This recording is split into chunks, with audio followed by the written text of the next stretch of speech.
Welcome to Strange Original Fairy Tales and Other Stories. Today I will tell you all a classic story that I think we all already know some version of. This will be the original version, first published in 1812, and although earlier stories which have served as inspiration for this one exists, stories I would very much like to tell you some other time, I personally think that this is a good starting point. So without further delay, I will now proudly present to you all Snow White by the Brothers Grimm. It was the middle of winter, and the snowflakes were falling like feathers from the sky, and a queen sat at her window working, and her embroidery frame was of ebony. And as she worked, gazing at times out on the snow, she pricked her finger, and there fell from it 3 drops of blood on the snow. And when she saw how bright and red it looked, she said to herself, "Oh, that I had a child as white as snow, as red as blood, and as black as the wood of the embroidery frame." Not very long after she had a daughter, with a skin as white as snow, lips as red as blood, and hair as black as ebony, and she was named Snow White. And when she was born, the queen died. After a year had gone by, the king took another wife, a beautiful woman, but proud and overbearing, and she could not bear to be surpassed in beauty by anyone. She had a magic looking-glass, and she used to stand before it and look in it, and say, "Looking-glass upon the wall, who is fairest of us all?" And the looking-glass would answer, "You are fairest of them all." And she was contented, for she knew that the looking-glass spoke the truth. Now Snow White was growing prettier and prettier, and when she was 7 years old, she was as beautiful as day, far more so than the queen herself. So one day when the queen went to her mirror and said, "Looking-glass upon the wall, who is fairest of us all?" it answered, "Queen, you are full fair, 'tis true, but Snow White fairer is than you." This gave the queen a great shock, and she became yellow and green with envy, and from that hour her heart turned against Snow White, and she hated her, and envy and pride like ill weeds grew in her heart higher every day, until she had no peace day or night. At last she sent for a huntsman and said, "Take the child out into the woods, so that I may set eyes on her no more. You must put her to death, and bring me her heart for a token." The huntsman consented and led her away, but when he drew his cutlass to pierce Snow White's innocent heart, she began to weep and to say, "Oh, dear huntsman, do not take my life. I will go away into the wild wood and never come home again."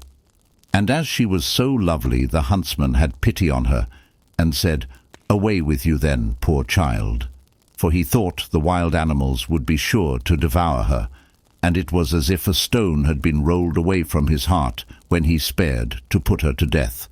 Just at that moment a young wild boar came running by, so he caught and killed it, and taking out its heart, he brought it to the queen for a token, and it was salted and cooked, and the wicked woman ate it up, thinking that there was an end of Snow White. Now, when the poor child found herself quite alone in the wild woods, she felt full of terror, even of the very leaves on the trees, and she did not know what to do for fright. Then she began to run over the sharp stones and through the thorn bushes, and the wild beasts after her. But they did her no harm. She ran as long as her feet would carry her, and when the evening drew near she came to a little house, and she went inside to rest. Everything there was very small, but as pretty and clean as possible. There stood the little table ready laid, and covered with a white cloth, and 7 little plates, and 7 knives and forks, and drinking cups. By the wall stood 7 little beds, side by side, covered with clean white quilts.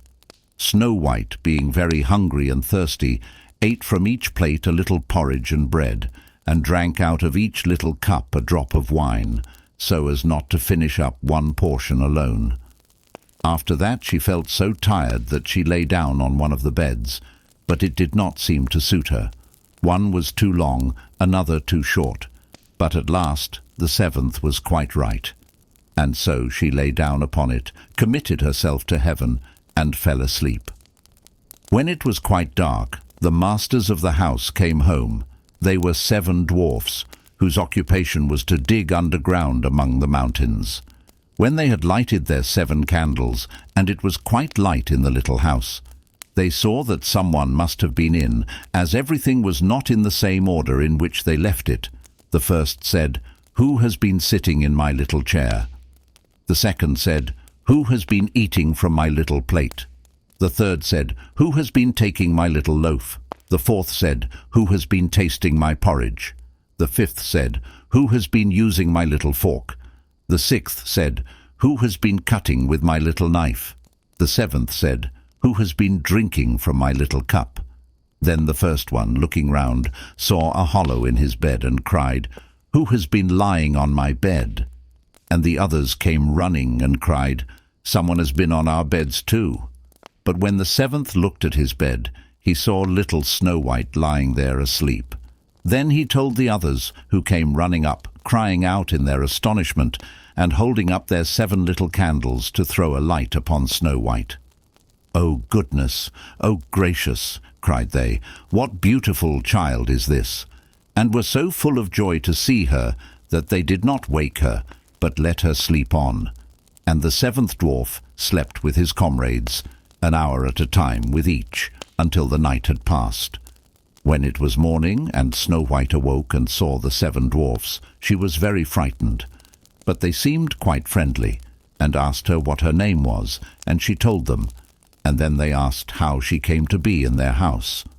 And she related to them how her stepmother had wished her to be put to death, and how the huntsman had spared her life, and how she had run the whole day long, until at last she had found their little house. Then the dwarfs said, "If you will keep our house for us, and cook, and wash, and make the beds, and sew and knit, and keep everything tidy and clean, you may stay with us, and you shall lack nothing."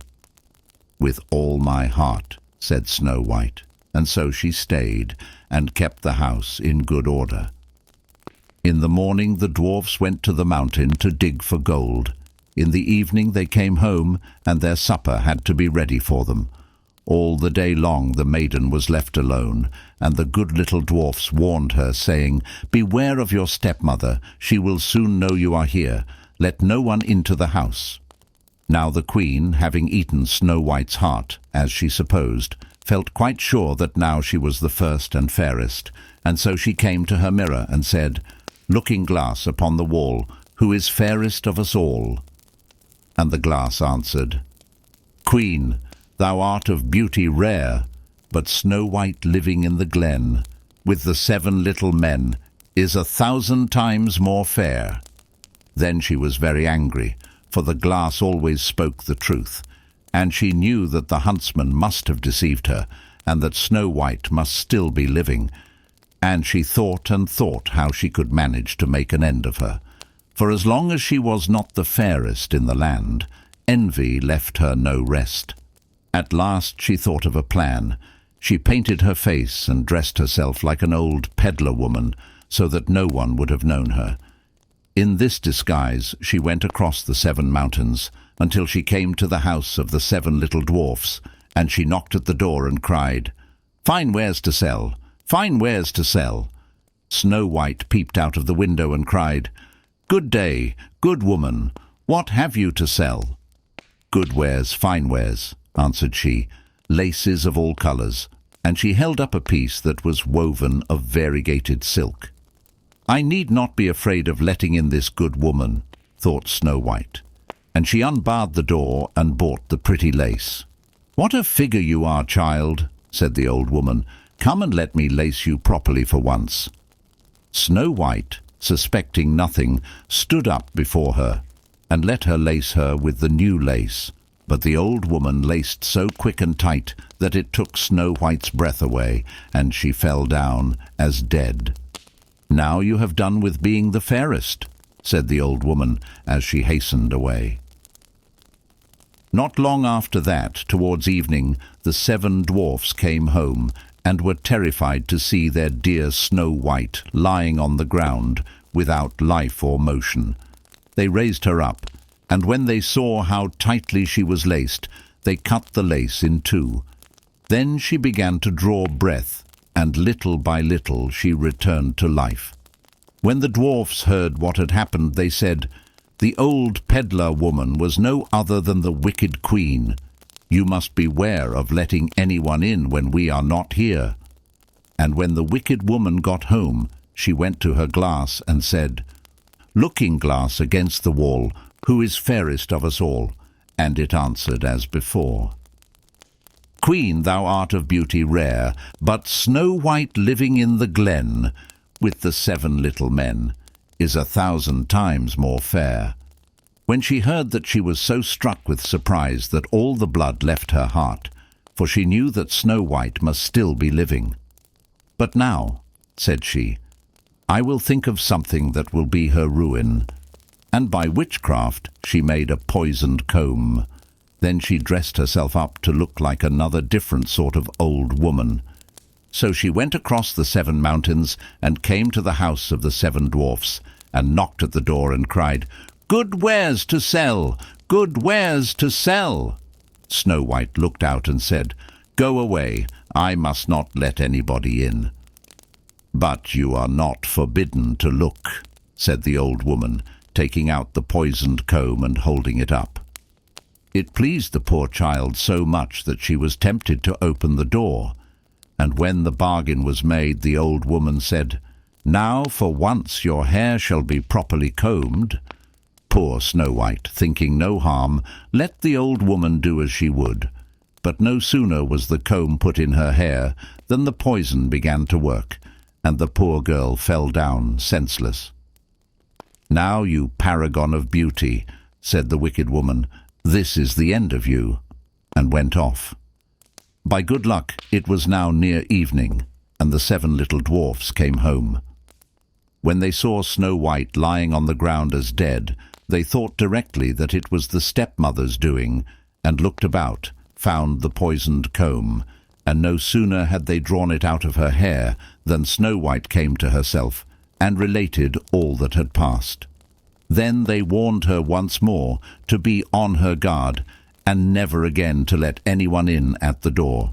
And the queen went home and stood before the looking-glass and said, "Looking glass against the wall, who is fairest of us all?" And the looking-glass answered as before, "Queen, thou art of beauty rare, but Snow White living in the glen, with the 7 little men, is 1,000 times more fair." When she heard the looking-glass speak thus, she trembled and shook with anger. "Snow White shall die," cried she, "though it should cost me my own life." And then she went to a secret, lonely chamber, where no one was likely to come, and there she made a poisonous apple. It was beautiful to look upon, being white with red cheeks, so that anyone who should see it must long for it, but whoever ate even a little bit of it must die. When the apple was ready, she painted her face and clothed herself like a peasant woman, and went across the 7 mountains to where the 7 dwarfs lived. And when she knocked at the door, Snow White put her head out of the window and said, "I dare not let anybody in. The 7 dwarfs told me not." "All right," answered the woman. "I can easily get rid of my apples elsewhere. There, I will give you one." "No," answered Snow White, "I dare not take anything." "Are you afraid of poison?" said the woman. "Look here, I will cut the apple in 2 pieces. You shall have the red side, I will have the white one." For the apple was so cunningly made that all the poison was in the rosy half of it. Snow White longed for the beautiful apple, and as she saw the peasant woman eating a piece of it, she could no longer refrain, but stretched out her hand and took the poisoned half. But no sooner had she taken a morsel of it into her mouth than she fell to the earth as dead. And the queen, casting on her a terrible glance, laughed aloud and cried, as white as snow, as red as blood, as black as ebony. This time the dwarfs will not be able to bring you to life again." And when she went home and asked the looking glass against the wall, "Who is fairest of us all?" At last it answered, "You are the fairest now of all."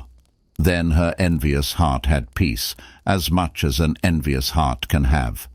The dwarfs, when they came home in the evening, found Snow White lying on the ground, and there came no breath out of her mouth, and she was dead. They lifted her up, sought if anything poisonous was to be found, cut her laces, combed her hair, washed her with water and wine, but all was of no avail. The poor child was dead, and remained dead.